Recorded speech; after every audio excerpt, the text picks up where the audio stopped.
In this video, we're going to show you how to install counterweights on your front load washer and talk a little bit about why. So to install a new counterbalance, this one, as you can see, is already preformed concrete, and this one's encased in plastic. Not all of them are that way. A lot of them are just the bare raw formed concrete. These are really nice so that if they ever do become a problem, then they're not going to break away in pieces. But either way, we'll show you how to mount it on the machine. And your machine might be a little bit different, but most of the operation is very much the same in getting it mounted back onto place, getting the front reinstalled and the machine put back together. There are counterweights on the bottom of the front. There's another one up top that mounts the exact same way. And some machines will have them on the back as well. And the premise is the same, you're just working from the opposite end of the machine.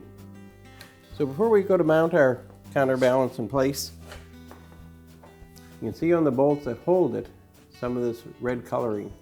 That's actually a substance called Loctite. And basically it's just a liquid adhesive that sole purpose is to not vibrate loose. So instead of having lock nuts and lock washers, you just put a little bit of this Loctite on the bolt and thread it in, and that liquid will turn to a solid and it will actually stop it from vibrating loose. It comes in different colors. Blue is the type of Loctite that you would use to fairly frequently have to take on or off. Red Loctite is typically a semi-permanent, so that once it's in there, it takes a lot of effort in order to get it out again. Put a little drop. Doesn't take a lot. It's not like you have to paint it. We'll have that bolt ready, and we'll have our other bolt ready.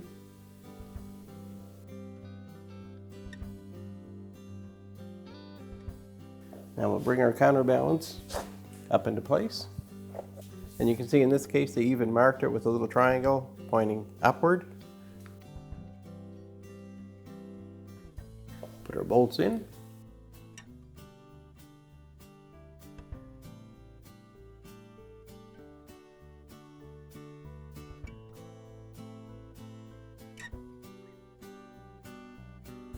Now that our counterbalance has been replaced,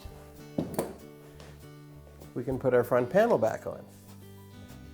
And our front panel basically mounts on these three tabs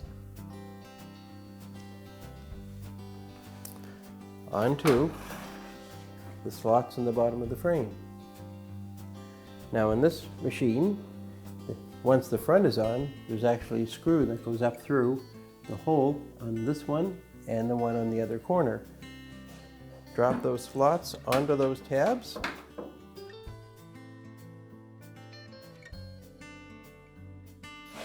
We'll want to make sure we take that little drain hose from the pump, tuck it inside, and we'll just raise it up. We'll open our door a little bit so we don't get any tension from there. And then we just snap the front into place.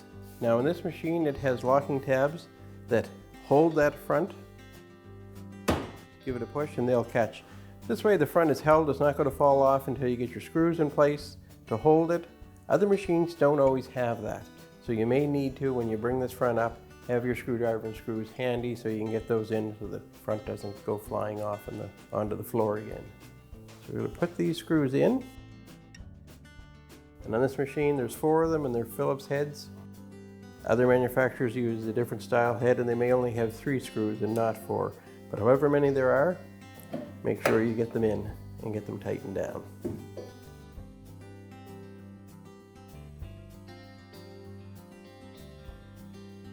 There, now that we have all our screws across the top in place, we'll want to put those 2 in the corner at the bottom so we don't forget.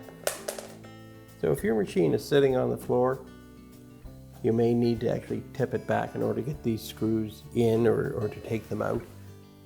For today's example, I have mine up on a bit of a cart, so I'm able to do this without having to tip it.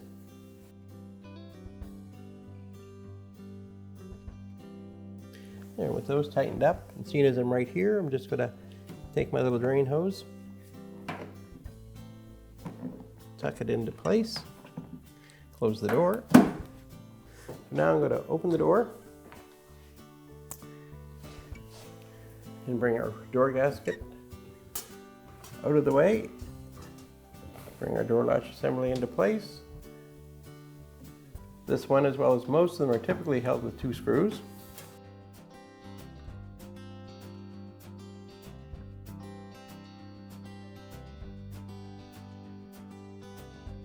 These are going into plastic, so you want them snug, but not so much so that you strip the plastic out. Now, this isn't jewelry. This is the retaining ring that holds your gasket seal in place. So we're just going to bring our seal out.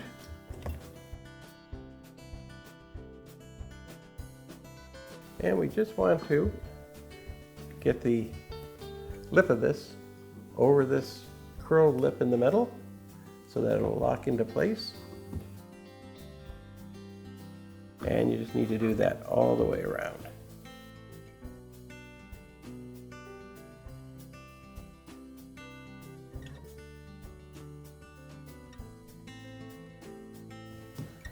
And there, once it's all tucked in, just want to take our retaining spring and put it back on.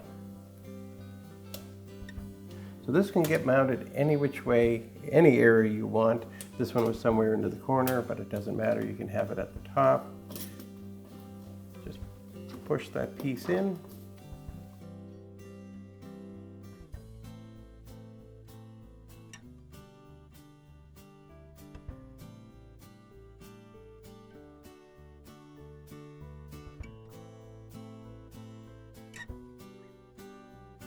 You may want to take a small screwdriver, such as this, put it in, and then just work it around. The pressure you're applying will stretch that spring on the other end.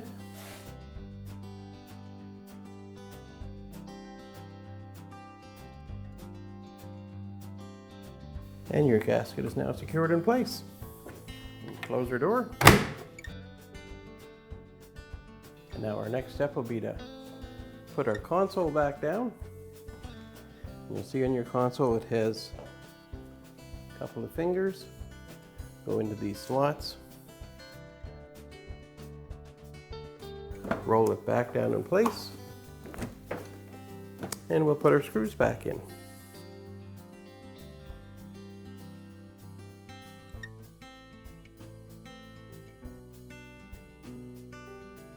So now we just put our screws back in the console. We'll work our way across, and then we want to make sure we get our dispenser up in place, because the last screw in the corner actually helps hold that dispenser.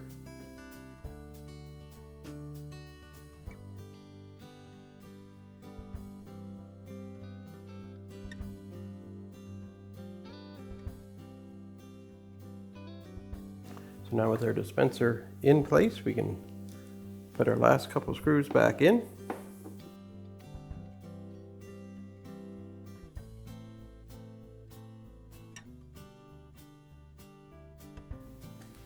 Now we can put our dispenser drawer back in place. Now we can put our top back on.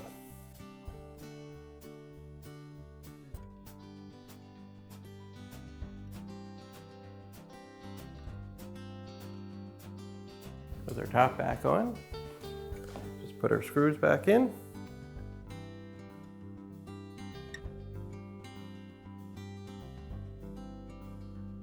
And there, your washer's all set to be put back in place, hose is connected, power reapplied, your counterweight's installed, and you're good to go.